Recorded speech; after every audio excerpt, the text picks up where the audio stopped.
The true reasons behind the poor sales of American cars in Japan. There is a significant amount of success for Japanese automobile brands in practically every region of the world, particularly in the United States. For instance, Toyota, a Japanese brand, ranks second among the top sales. With 1.8 million automobiles, or 12.5% of the market, Toyota was the second most popular brand among the 14.6 million vehicles that were sold in the North American country in the year 2020. It was another Japanese brand, Honda, that came in fourth place with 8.2%. In contrast, just over 13,000 of the 4.9 million automobiles that were sold in Japan in 2016 were vehicles manufactured in the United States. Specifically, they possessed only 0.3% of the Japanese market across all of their brands, which included Ford, Jeep, and Chevrolet, among others. Ford, too, left the Japanese market in 2017 due to the country's lackluster sales performance.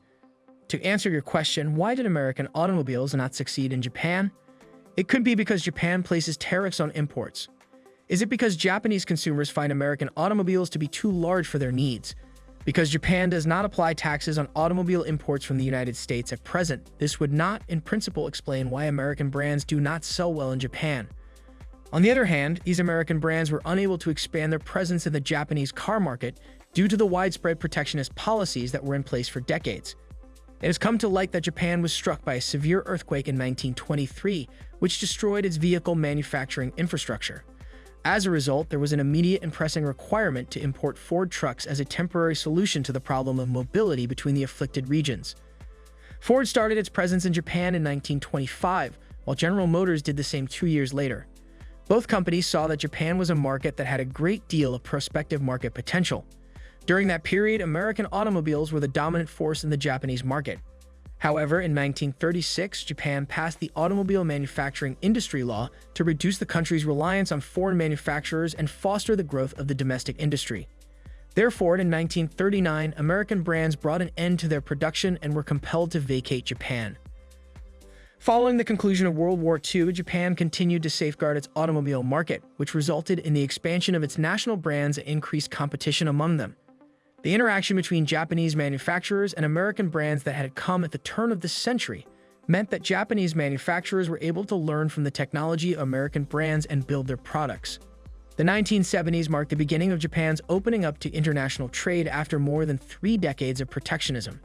However, the Japanese were already accustomed to purchasing homegrown automobiles and had little knowledge about automobiles manufactured in the United States or throughout Europe. Therefore, even though there are no import tariffs in place at present, protectionist measures in the past did prohibit Japanese customers from being familiar with other international brands or developing any kind of attachment to them. However, this is not the only reason why a Japanese consumer would choose not to purchase a vehicle from the United States. Additionally, the requirements and tastes of Japanese customers are a factor in this.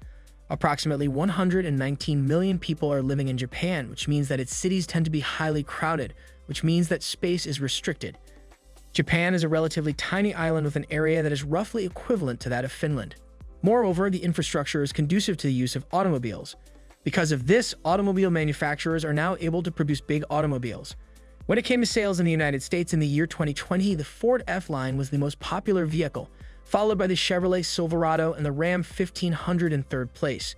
This does not necessarily imply that all automobiles manufactured in this country are huge pickup trucks or sport utility vehicles, SUVs, but it may suggest that consumers and brands have tastes that are distinct from those of the Japanese. The Toyota Yaris, which is more fuel efficient and since it is smaller, fits more readily in Japanese cities, was in fact the car that sold the most units in Japan in the year 2020.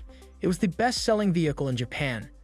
Consequently, the so-called kei cars, which are extremely few automobiles that are not allowed to surpass specific measurements or exceed 660 cc, have also developed a significant amount of popularity. In 2018, these compact cars accounted for 36% of the total number of new automobiles sold in Japan.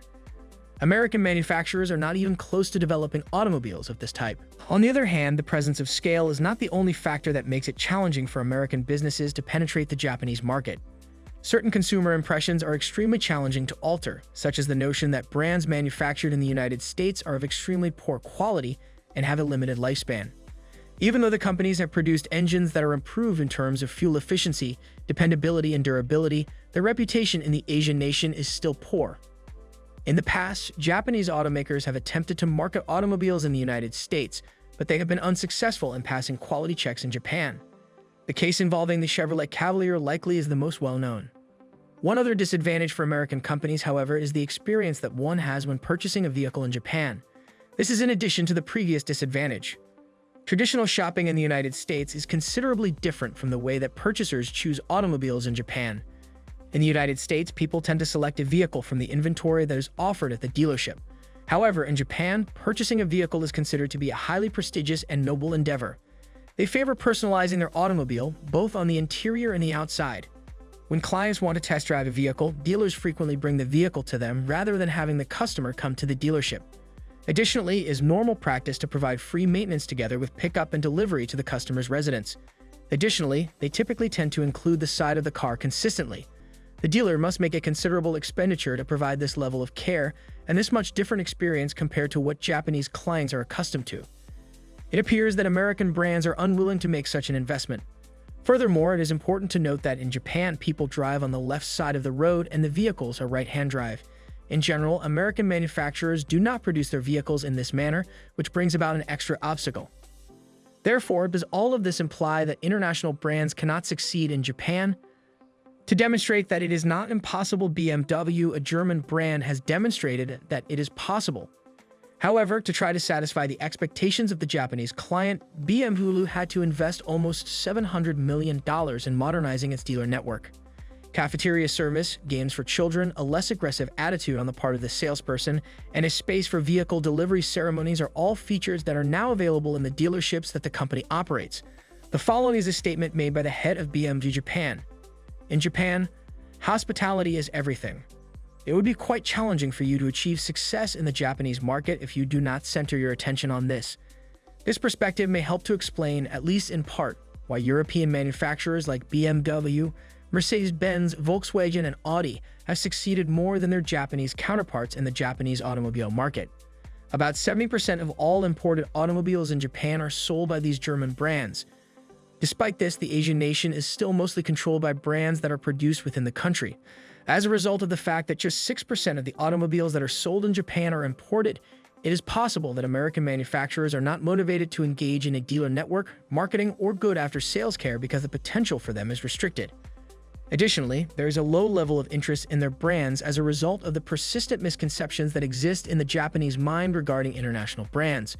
Instead, it appears that these manufacturers are showing a larger sense of interest in other regions of the world that provide greater prospects for expansion, such as China, which is the country that has the largest car market in the world.